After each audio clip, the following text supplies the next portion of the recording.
हम लेके जाएंगे नियुक्ति पत्र, हम लेके जाएंगे नियुक्ति पत्र, नियुक्ति पत्र, नियुक्ति पत्र, नियुक्ति पत्र, नियुक्ति पत्र। नमस्कार, इनसाइड भारत टीवी देख रहे हैं आप। मैं हूं विकास गोस्वामी और आज स्वागत है आपका मुख्यमंत्री की कर्मस्थली यानी कि उत्तर प्रदेश की राजधानी लखनऊ में मुख्यमंत्री के जिले से, मुख्यमंत्री के शहर से मुख्यमंत्री की कर्मस्थली यानी कि उत्तर प्रदेश की राजधानी लखनऊ में के इको गार्डन में मौजूद हूँ। यूपीएसआई वालों का दर्द आप लोगों को बताया, लेकिन अब वक्त है शिक्षक भर्ती को लेकर यहीं पे बगल में ही उनके धरना दे रहे कुछ युवाओं का, जो कि जिनका चयन हो चुका है लेकिन ये अपने नियुक्ति पत्र के इंतजार में है।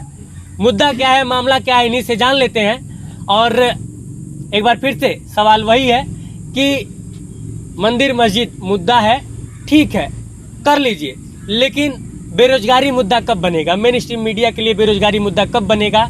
महंगाई मुद्दा कब बनेगा? भ्रष्टाचार मुद्दा कब बनेगा? यह एक बहुत बड़ा सवाल है और यह सवाल पूछा जाना चाहिए, तब जाके जो पत्रकारिता की साख है और जिसका प्रेडिक्शन वैश्विक लेवल पे भारत का 142वें से 150वें नंबर पे चला गया है, उसकी आज़ादी को लेकर उसको अगर कम करना है, अपनी इज्जत बचानी है, आबरू बचानी है, तो सवाल करना पड़ेगा।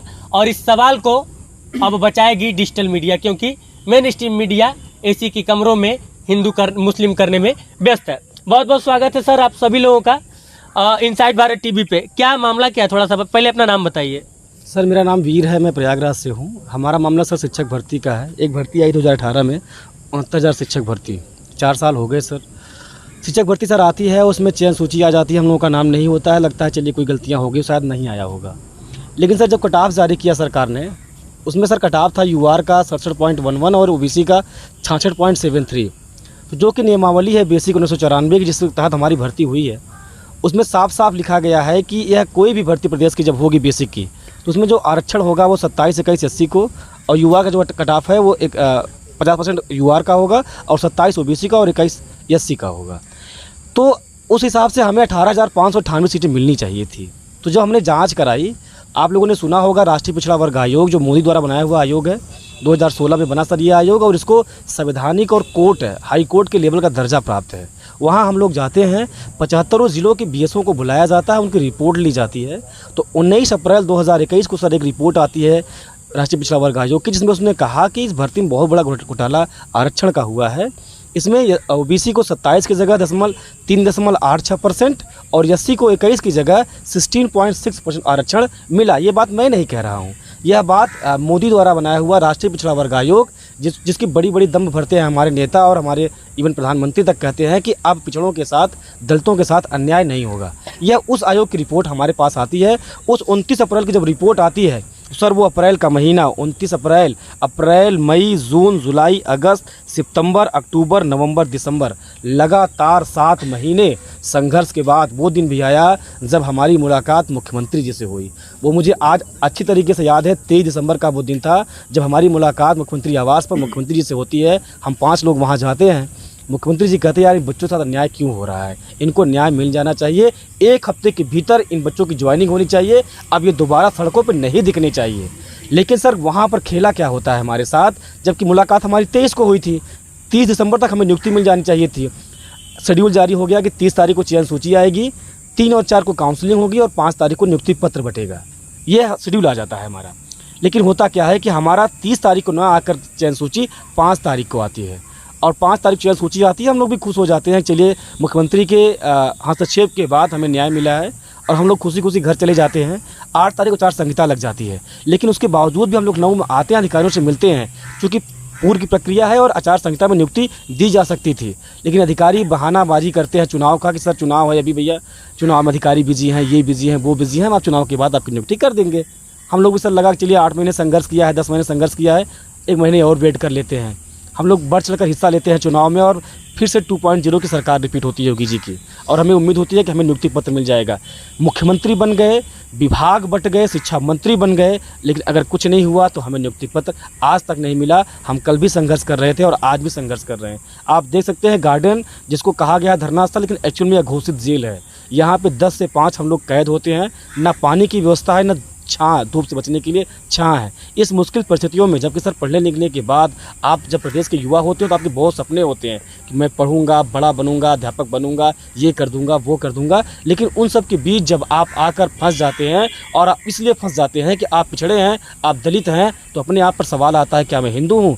चुनाव के समय तो हमें कहा जाता है कि हम हिंदू हैं, लेकिन जब हमारी नौकरी की बात आती है, जब हमारे अधिकारों की बात आती है, जब हमारे सम्मान की बात आ जाती है, तो कहीं ना कहीं हमें इस बात को एहसास करा दिया जाता है कि नहीं, आप पिछड़े हैं, आप दलित हैं, आपका काम संघर्ष करना है, आपको सत्ता सुख, आपको कुर्सी और आपको आपका सम्मान नहीं मिलेगा। अगर आपको सम्मान आपको मिलना है, आपको नौकरी पानी है, तो आपको एग्ज़ाम क्वालिफाई करने पड़ेंगे, लड़ना पड़ेगा, धरना करना पड़ेगा, लाठी खानी पड़ेगी, बीमार होना पड़ेगा, मुकदमा झेलना पड़ेगा, तब जाकर आपको नौकरी मिलेगी। ये मानक तय कर दिया है अधिकारियों ने यहाँ के। यह एक बहुत बड़ा सवाल है, और इस सवाल के बाद यहाँ पे कई सारे और भी लोग हैं जो कि इस प्रदेश की तमाम जगहों से आए। क्या नाम है? मेरा नाम इरशाद अहमद है। कहाँ से आए हैं? आजमगढ़ से। आप आजमगढ़ से आए हैं। मैं थोड़ा सा सबका नाम जान लूँ। क्या नाम है आपका? नाम संजीव कौन, मैं दिव्यांग हूँ, बदायूं जिले से आया हूँ। सोचिए कि एक दिव्यांग का भी हक किस तरह से मारा गया है। आपका भी सूची में नाम है, यस, नियुक्ति पत्र नहीं मिला है। जाते हैं अधिकारियों के पास तो वो यही कहते हैं कि हाँ आपका काम चल रहा है, लेकिन हिलावाली कर रहे हैं। माननीय मुख्यमंत्री जी ने कहा था कि 6 जनवरी को नियुक्ति पत्र मिल जाएगा। 6 जनवरी के बाद 5 जनवरी को लिस्ट आती है, और अभी तक नियुक्ति पत्र नहीं मिला है। अभी तक बहाना था चुनाव का, चुनाव भी हो गए, अब बहाना किसका रह गया कि हम सभी लोग क्या हैं, दलित हैं, दिव्यांग हैं, इसलिए हमें इधर उधर घुमाया जा रहा है। कहाँ के रहने वाले हैं? बदायूं जिला से आई हूँ। बताइए उसे। क्या नाम है आपका? दशरथ मौर्य, मैं आजमगढ़ से आया हुआ हूँ। आजमगढ़ से। और अच्छा ये बताइए, आप भी दिव्यांग हैं? एंड से हम विकलांग हैं, और नाम देने से कुछ नहीं होता है। हमको रोजगार चाहिए, नाम हमको नहीं चाहिए, रोजगार चाहिए। और माननीय मुख्यमंत्री जी के आदेशों का पालन हो और हमको जल्द से जल्द नियुक्ति पत्र मिले। क्या नाम है आपका? जी मेरा नाम मनोज कुमार है, मैं मथुरा से हूँ। मैं भी सीधे पैर से दिव्यांग हूँ। तो मंत्री से रिक्वेस्ट है हाथ जोड़ के जल्दी से जल्दी अधिकारियों को सख्त आदेश करते हुए हमें जल्दी से जल्दी नियुक्ति दिलाएं, क्योंकि आपके 5 जनवरी को 6 जनवरी को नियुक्ति पत्र मिल जाना चाहिए था माननीय मंत्री जी के आदेशानुसार, बट लेकिन 4 महीने हो गए अभी तक ऐसा कुछ। क्या नाम है आपका? जी मेरा नाम महावीर सिंह है, मैं अलीगढ़ से हूँ। और मुझे खुशी इस बात की होती है कि शिक्षा मंत्री भी मेरे डिस्ट्रिक्ट से आते हैं, और हमें बहुत खुशी हुई थी कि जब शिक्षा मंत्री के पद पर जो चयन किया गया था योगी जी द्वारा कि हमारे अलीगढ़ से माननीय संदीप सिंह जी का, तो हमें ये लगा कि हमें बहुत जल्द ही न्याय मिल जाएगा, लेकिन नहीं मिल पाया। लेकिन अभी तक हमें कोई न्याय नहीं मिल पाया है। चलिए, क्या नाम है आपका? आशीष। कहाँ से आए आशीष? कानपुर से आए हैं। कानपुर से आए हैं। दिक्कत है? और क्या, नौकरी नहीं तो दिक्कत तो है ही है। सूची में नाम है, सूची में नियुक्ति पत्र नहीं मिला। आपका क्या नाम है? मुकेश कुमार, मैं बनारस जिले से हूँ। बनारस से आए हैं। प्रधानमंत्री का शहर। हाँ, प्रधानमंत्री। माँ गंगा मैया वाला। गंगा मैया वाला। उनको तो गंगा मैया ने बुला लिया हमें, और आपको योगी जी ने यहाँ पे बुला लिया यहाँ नौकरी नहीं दे। धरना करो। हाँ, धरना करें, बस यही हम लोग जीवन में रह गया है और कुछ नहीं जानते। 57 दिन से आप हैं यहाँ पे? हाँ, 57 दिन से लगातार हूँ। चुनाव के बाद 57 दिन से आप यहाँ पे हैं, और तबीयत आपकी खराब है? हाँ, पेट में दर्द है, आज उभरा है जो है। अब क्या बताएं, घर जाएं फिर वही समाज का प्रताड़ना झेलें, आस पड़ोस वाले पूछते हैं क्या हुआ है, तो चुनावी जुमला था। देखिए दवा की पर्ची हमारी है, क्या बताएं। लेकिन ये कहाँ का? Doctor AK Jaiswal, MBBS, KGMU में आपने दिखाया है, और ये KGMU का पर्चा है, और 57 दिन से बैठे बैठे इनकी तबीयत। क्या बताएं सर, बहुत ही परेशान है। अब माननीय मुख्यमंत्री जी से मैं यही निवेदन करूंगा कि मुझे जल्द से जल्द न्याय दें। लिस्ट में नाम आने के बाद भी नियुक्ति पत्र नहीं दिया जा रहा है। वही तो हमारे देश की बहुत विडम्बना है, हमारे प्रदेश की विडम्बना है। यहाँ तक कि न्यायपालिका भी हमको तो नहीं, कोई हस्तक्षेप नहीं कर रही है। नहीं, कोई हस्तक्षेप नहीं कर रहे हैं। यहाँ हमारे प्रदेश की न्यायपालिका ऐसी हो गई कि मैं तो यही दुआ करूँगा कि ऐसी न्यायपालिका कहीं ना हो, कि हम लोग जो है वैध होते हुए भी आज हम मतलब जो है सड़कों पे टहल रहे हैं, इस चिलचिलाती धूप में 47 से 48 डिग्री टेम्परेचर झेल रहे हैं। हम योग्य होते हुए भी बाहर हैं, जो अयोग्य हैं वो अंदर हैं। अब बताइए हम क्या करें। हम अपने माननीय योगी जी से यही। प्रधानमंत्री जी हक की बात आप करते हैं, मुख्यमंत्री जी आप हक और अधिकारों की बात करते हैं। जब इस देश के दिव्यांगों का अधिकार नहीं मिलेगा, पहले हम लोगों में प्रथा थी, हम लोग विकलांग बोलते थे, लेकिन माननीय मुख्यमंत्री जी ने इसको सम्मान देने के लिए दिव्यांग शब्द का प्रयोग किया। तो सम्मान के साथ साथ इन लोग को रोजी रोटी भी चाहिए। इनके अधिकारों इनके अधिकारों को लेकर भी आपको सोचना समझना पड़ेगा। सिर्फ दिव्यांग नाम रख देने से इनका सम्मान नहीं हो जाएगा, उसके लिए रोजी रोटी की आवश्यकता होती है, नौकरी की आवश्यकता होती है और इनका अधिकार है, हक है, नियुक्ति पत्र इनको मिलना चाहिए, लेकिन नहीं मिल रहा है बावजूद मतलब लिस्ट में नाम आने के बावजूद। क्या नाम है आपका? जी उमेश कुमार, औरैया से हूँ। औरैया से हैं आप? कहाँ से आए हैं? डिस्ट्रिक्ट बरेली से। क्या नाम है? हरीश बाबू।